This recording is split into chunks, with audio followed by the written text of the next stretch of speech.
रहीम। Class कैसे हैं आप लोग? मैं उम्मीद करता हूं कि आप लोग सब ठीक होंगे, खैरियत से होंगे अपने अपने घरों में, and you are having a very good time at your homes. Class जैसे कि आपको पता है कि ये आपका जो है, हमने पास्ट वीक जो है एक्टर्स ऑफ पॉलिसी मेकिंग जो है उसको स्टार्ट किया था, ये चैप्टर। उसमें जो है हम ऑफिशियल एक्टर्स जो है उसको पहले लेक्चर में हमने डिस्कस किया था, और आज का ये जो लेक्चर है इसमें हम तकरीबन half of the lecture will be consist of discussing the discussion related to official actors of policy making, and the rest of the lecture we will start the unofficial actors of the policy making who play their role in the policy formulation and policy making. तो जैसे कि आपको पता है last time what we had discussed the role of executive, the role of judiciary and the role of legislature. What role we had discussed in detail, what role they had played, what role they play in the policy formulation and the policy making of any country. So here we start the administrative agencies. There are some administrative agencies in a state who play their role in the formulation of a country. I have made some points. We will discuss all these points in full detail today. So the very first point, the administrative agencies or administrators play a very paramount role in the policy making or play a pivotal role in overseeing policy process.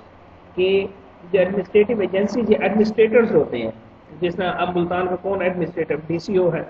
अब district level के ऊपर जो भी policies बनती हैं किसी भी हवाले से, आप चाहे लॉ एंड ऑर्डर की सिचुएशन हो, चाहे आपकी हेल्थ की सिचुएशन हो, तो हर उस कंसर्न डिपार्टमेंट के लोग एडमिनिस्ट्रेटर्स के साथ बैठ के या एडमिनिस्ट्रेटर उनके साथ बैठ के उनको मदऊ करके पॉलिसी बनाता है किसी इशू के हवाले से जिससे भी वो लोग कंसर्न हो। तो इसमें एडमिनिस्ट्रेटर जो है he give legitimacy to those policy. अब मिसाल के तौर के ऊपर अगर कोई हेल्थ पॉलिसी है, कोरोना के हवाले से कहीं भी लॉकडाउन करना, कुछ करना है, अब एडमिनिस्ट्रेट अगर आपकी मेडिकल टीम जो है, जो हेल्थ से रिलेटेड जो ऑफिशियल है, अगर वो पॉलिसी बना भी दें तो वो इम्प्लीमेंट किस तरह कराएंगे? इम्प्लीमेंट तो वो नहीं करा सकते। अब उसमें एडमिनिस्ट्रेटर का रोल होगा। अब वो पुलिस को कन्वे करेगा, तो सूबे का जो RPO होगा, तो ज़िले का या DIG होगा, उसको कहेगा कि दिस इज द पॉलिसी, फलां इतना एरिया में इतने पेशेंट्स हैं, हमने उस एरिया को कॉर्डन ऑफ करना है, ये पॉलिसी बनाई है हम लोगों ने हेल्थ ऑफिशियल्स के साथ मिलके, आप हमारी मदद करें। तो फिर आप देखते हैं कि उस इलाके को कॉर्डन ऑफ करके उसके दाखिली और खारजी रास्तों के ऊपर पुलिस बैरियर लगा के पहरा देती है, ना ताकि ना कोई उस इलाके के अंदर जा सके, ना उस इलाके से कोई बाहर आ सके। अब नंबर 2 पॉइंट जो है, in many political systems today administrators have assumed considerable policy making powers as a result of the technicality and complexity of many political matters, policy matters. अब अगर आप गौर से सुन रहे हैं तो ये जो दूसरा पॉइंट है, इसको मैं पहले की पॉइंट में डिस्कस कर चुका हूँ कि एडमिनिस्ट्रेटर्स जो है उनके पास ऐसी पावर्स होती हैं, और ये ब्यूरोक्रेट्स जो होते हैं इनके पास टेक्निकलिटी होती है, इनके पास कॉम्पिटेंसी होती है, इनके पास एक्सपीरियंस होता है। ये जो कम्प्लेक्सिटी होती है पॉलिसी मैटर्स को उनको अच्छे तरीके से ये हल और सॉल्व कर सकते हैं। इनके पास ये सेंस होता है, इन ब्यूरोक्रेट्स के पास, एडमिनिस्ट्रेटर्स के पास। और लोग, इनका पोर्टफोलियो जो है वो इनको ये इजाजत देता है कि ये उन पावर को इस्तेमाल कर सकते। नंबर 3 कि एडमिनिस्ट्रेटिव एजेंसीज का क्या, because of their technical professional advice, expertise, skill, experience and competence. अब इनके अंदर जो मैंने आपको पहले दूसरे पॉइंट में बताया कि इनके अंदर there technical people, there professional people, they have expertise, they have skills, they have experience and they have competence while making a policy. तो अपने past experience जब when they are going to make any policy or when they are a part of policy making, they use their experience, they use their expertise and they give professional advice vis-a-vis any particular issue or any particular problem for whom they are going to make, they are making a policy. अब इसका चौथा point जो है, they therefore not only execute policies formulated by the executive but also participate in the development of public policy as we have discussed earlier. मैं शुरू दिन से आपको ये बता रहा हूँ कि ये जो ब्यूरोक्रेट्स होते हैं या एडमिनिस्ट्रेटर्स होते हैं, they are just not limited or confined to executing policies, but they have a role to formulate those policies as well, which are made by the executive. They are a part of that policy making process and they participate in the development of public policies. As I have discussed in the point 1, if there is some health issue, if there is some law and order situation, as you see in the month of Muharram, that the administrator of a district sit with the high officials of agencies, security agencies and the police department and many other, undercover department. They sit together, they conduct a meeting and they make a plan to make the processions, to let the processions have a peaceful time.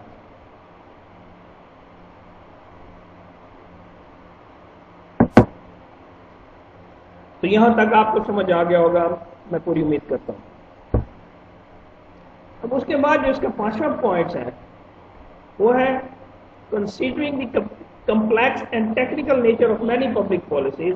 As we know that making a public policy is not an easy job.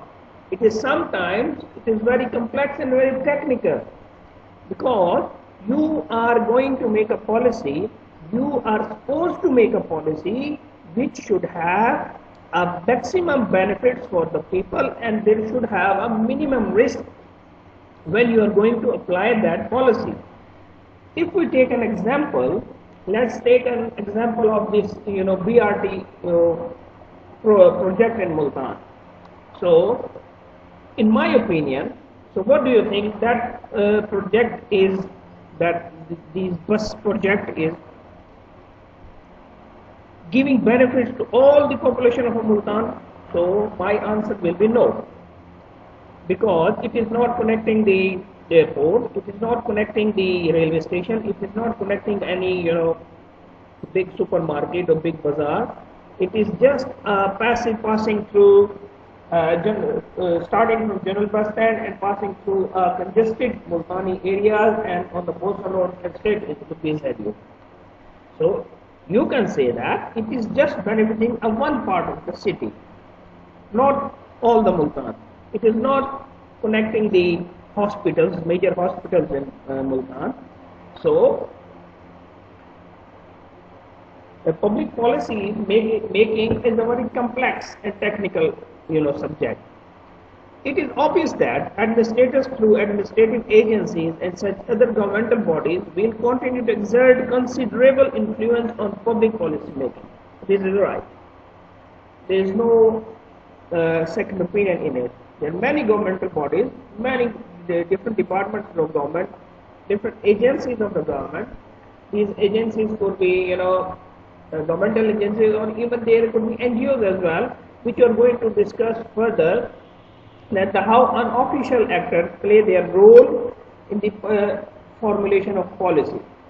Even if they don't have a direct role, but they can exert influence, they can exert pressure on the governmental actors.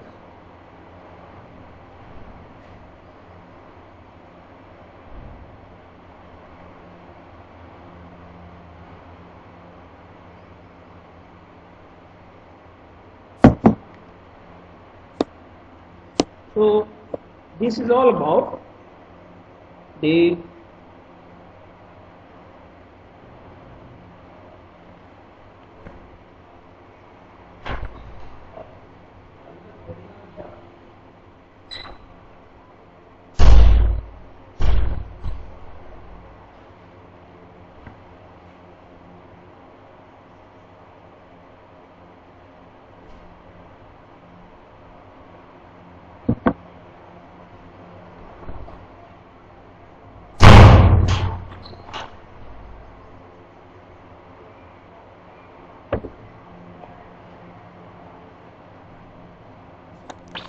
So this is all about the official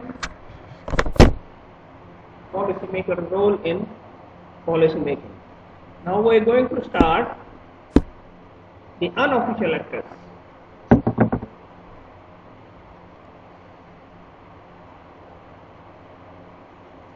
So my dear students, one thing you keep in mind that in civilized societies, in civilized countries,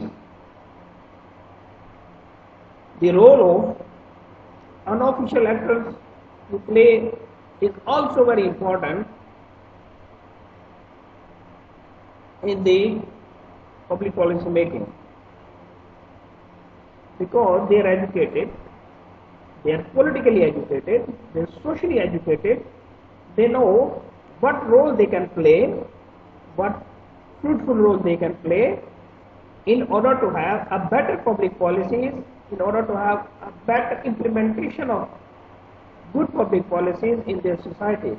Because when they are good public policies, so if you go abroad, or if any one of you have visited outside countries, especially the Western country, especially the developed country, so you will come to know, my friend, the difference between, underdeveloped and developed countries. So if you see the system of traffic, if you see the system of road signs, if you see the systems of building construction, if you see the system of town centers, so everything is planned properly.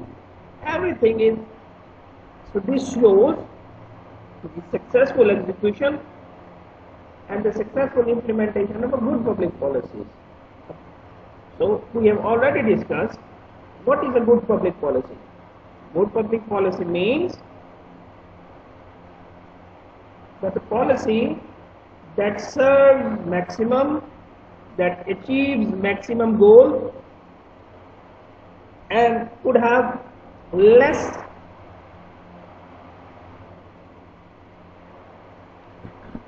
risk.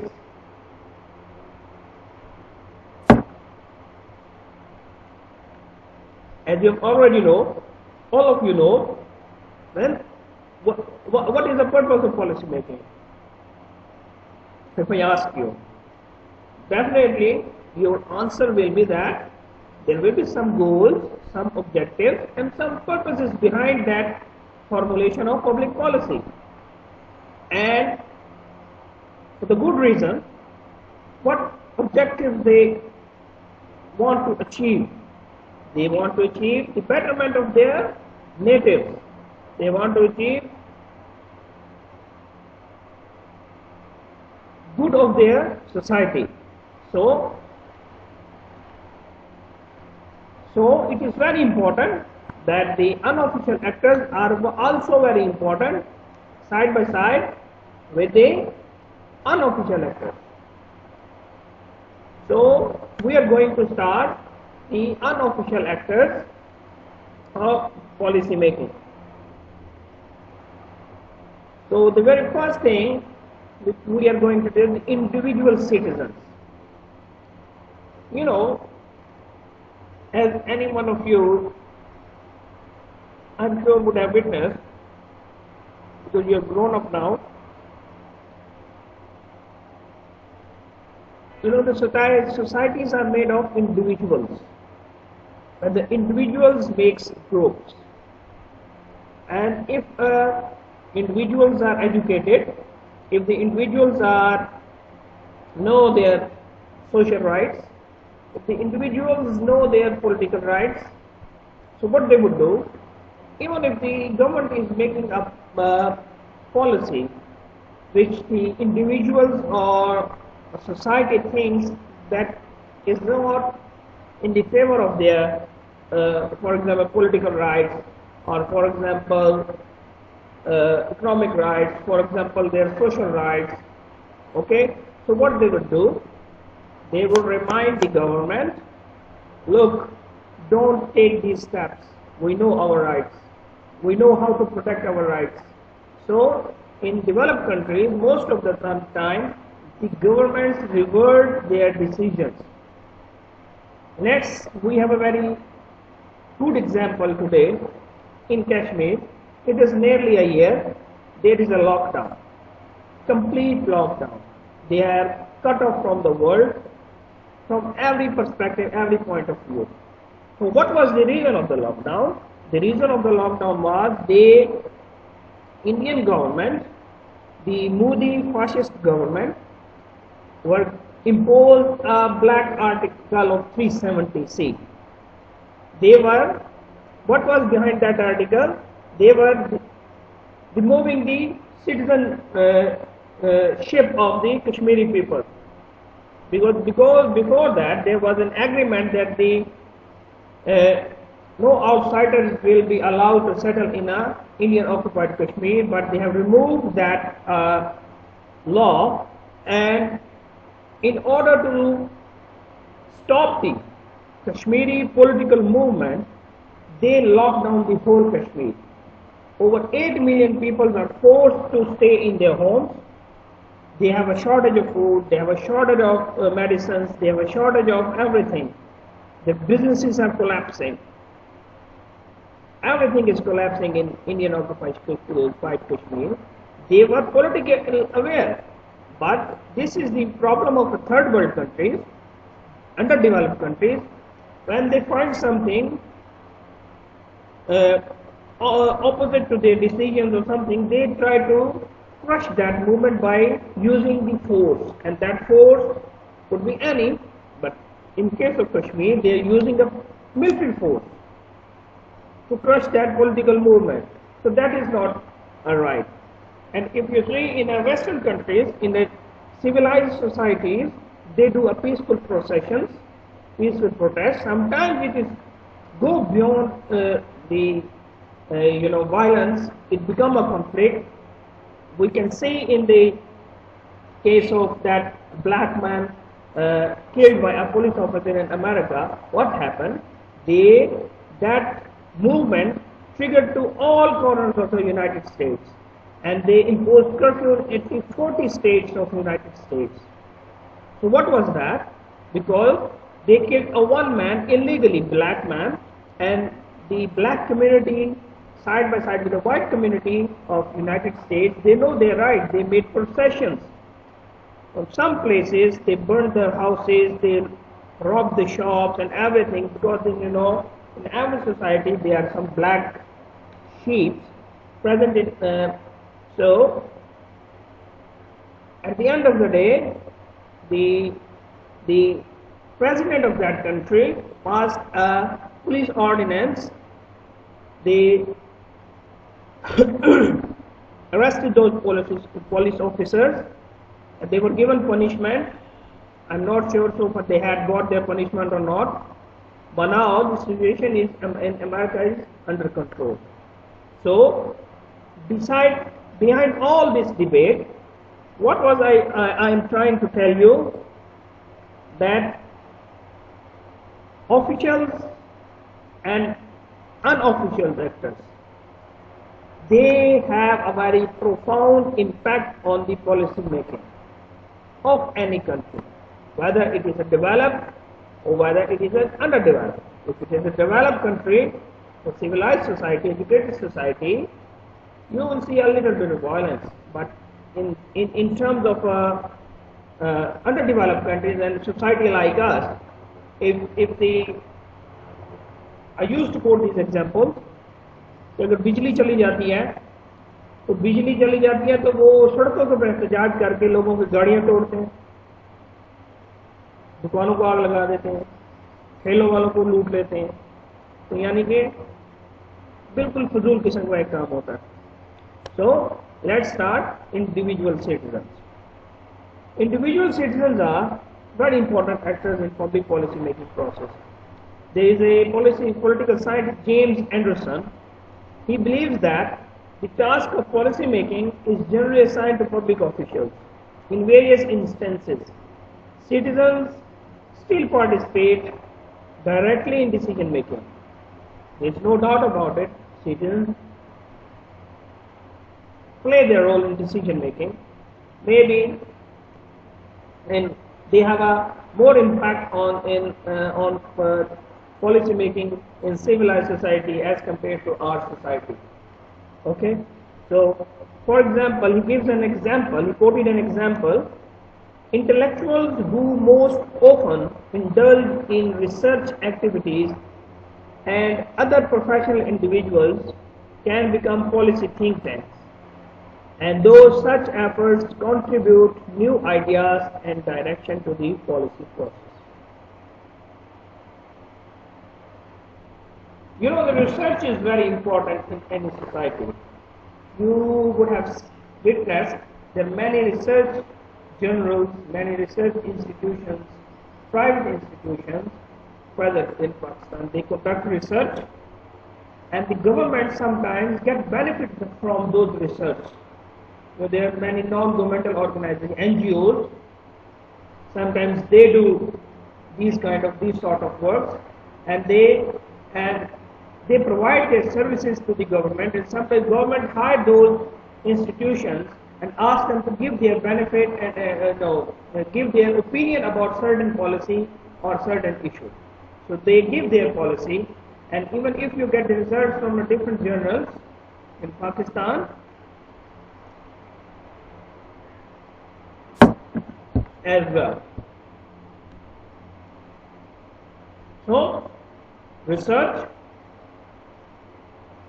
conducted by the individuals, that is very important. It has a profound impact on at least it gives ideas, and government gets ideas, and government gets direction of the policy process, in which direction they are going, if the direction is correct or wrong.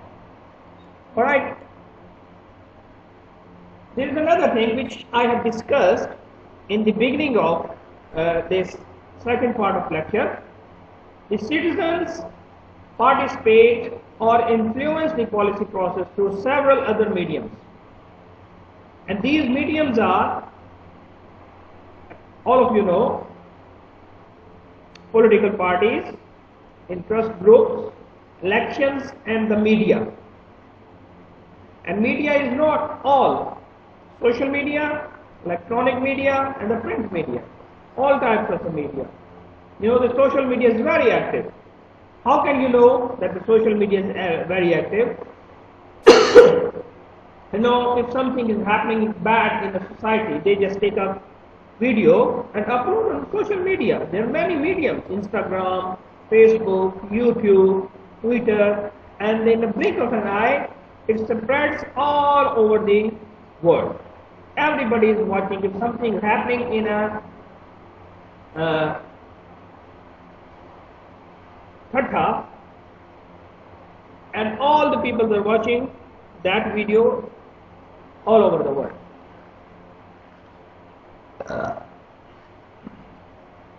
Excuse me.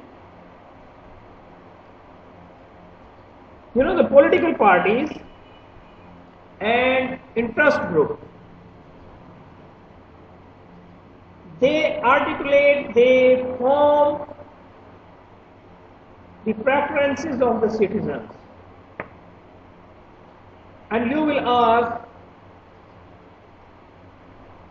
how they articulate or modify the preferences of the people. You know, let's take an example of your class. There are 50 students, 60 students in your class. And if I ask, how many of you support PTI government, how many of you support the Muslim League Nawaz government, and how many of you support People's Party, Pakistan People's Party? So definitely there will be some people, they would have their affiliation with the different parties. If I am affiliated with, let's suppose Party A, so I will keep the agenda. I will be impressed by their, public briefings. I will be impressed by their, motto of the elections. I will be impressed, and I will have a firm belief on their political agenda. So this is how they articulate and modify the preferences of the citizens. Okay, as far as the policy actors are concerned. So participation in political parties and interest group therefore enhances and strengthens individual citizen influence on policies. So this is what I want to say. This is what I have given so many examples in this lecture. This is what I have explained to you. Okay, how the citizens' thinkings, preferences, their political ideas, their political preferences are modified and are articulated by the political parties and the interest group in any society. So, at the end of the day, what we have got,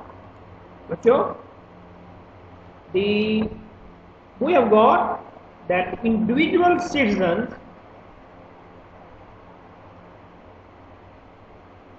can also participate in the policy process through referendum democracy. What is referendum democracy? Referendum democracy is an independent decision-making model in which citizens make collective decisions without the intervention of elected or nominated representatives. Musharraf के ऊपर बच्चों आप उससे छोटे होंगे एक referendum हुआ था कि आया कि मुशर्रफ को होना चाहिए कि नहीं होना चाहिए। दूसरे में आपको मिसाल के दूं, स्कॉटलैंड के अंदर एक तहरीक है, वो चाहते हैं कि हम आज़ाद मुल्क के तौर पे ऊपर आए, हम हमारा इल्हाक जो है इंग्लैंड के साथ वो ख़त्म हो जाए। So few years back they had done a referendum whether they want to live with England or not. There was only 1%. They won. There were 50%, 49% people who wants a separate Scotland, independent Scotland. But there were only 51%. They want a federation where they want to stay with the England. So this is referendum democracy. So this is it, bacho. This is your lecture. I'm sure all of you have understood what I have said. And if you have any question or if you have any issue regarding this lecture or even previous lectures, you are most welcome to ask questions. And 7th is the last date of your assignment submission, and afterwards I will not accept any of the assignment. And I know I'm checking on my WhatsApp group that not all of you have submitted your